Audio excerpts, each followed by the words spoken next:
Hi, I'm here to talk about Eternals, which is a film I actually like. I don't think that Eternals is a perfect film or anything. I think that there's some stuff that could have been done better, but I do enjoy the film. I think that on a visual level, Eternals is one of the best. It has a lot of really good looking visuals. And the Marvel Cinematic Universe films have big budgets, so cool looking action scenes and stuff like that, and some nice looking visuals isn't too surprising or anything like that. But Eternals has visuals that are really memorable and sometimes delightful to look at.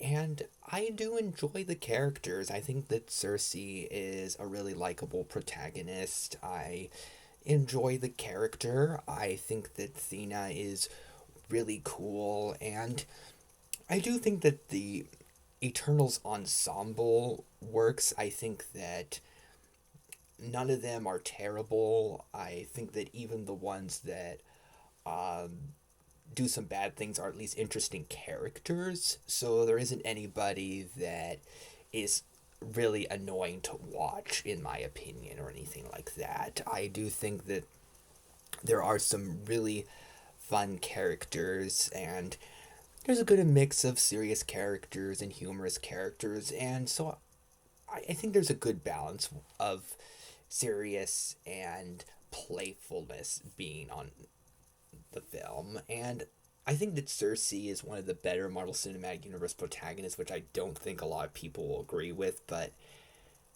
why I feel that way is Cersei is allowed to be serious. She's allowed to be the voice of reason in a lot of instances and be a sort of mature character. And I feel like in a lot of other Marvel Cinematic Universe films, she would have a bunch of quips and she would have a bunch of comedic moments that wouldn't fit her character too much, and she would feel like one of the Avengers and not really stand out that much.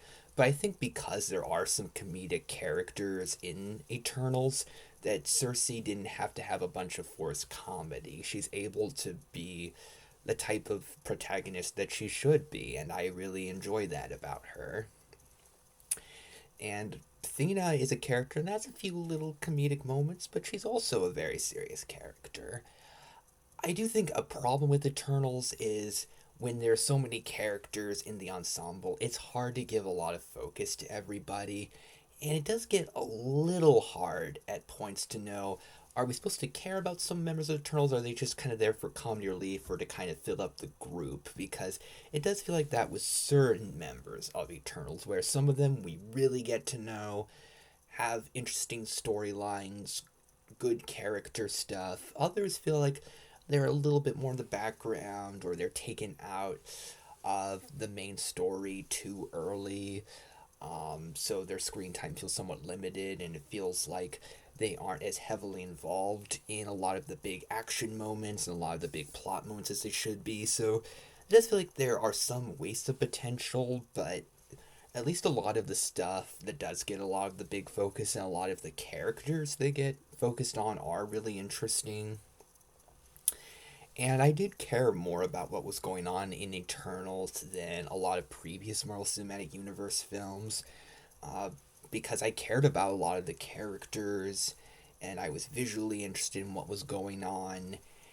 And I think the character that ends up being the main antagonist, who is a somewhat morally ambiguous character who has some good qualities and bad qualities, I think works really well.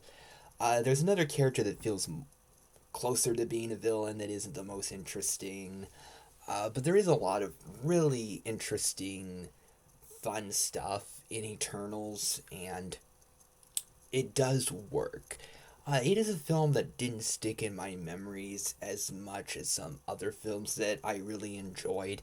And thinking back to it, I think it has somewhat to do with how the characters were handled, where I feel like some members of the Eternals should have been saved for a sequel, where there could have been a thing where there's some characters that Cersei knows, but she's not going to actually speak to them. We aren't going to see them until a sequel. I think that would have been a good way to go about things. But I feel like there are some characters that don't get the most development if they are going to be title characters. So that's complicated when there's a lot of characters in Eternals. I think that there's 10 Eternals, and I think that's too much for a film, especially since they hadn't been in previous films. But there's still a lot of good stuff on display for the characters that do get development. Even some of the characters that don't get a lot of screen time are at least kind of fun to watch or have some likable qualities. So there's nobody awful in Eternals. And I do think it is a fun film. I think it could have been done differently when it comes to who to focus on and stuff like that. But overall, I do think it really works. So I actually do think Eternals is one of the better films in the Marvel Cinematic Universe.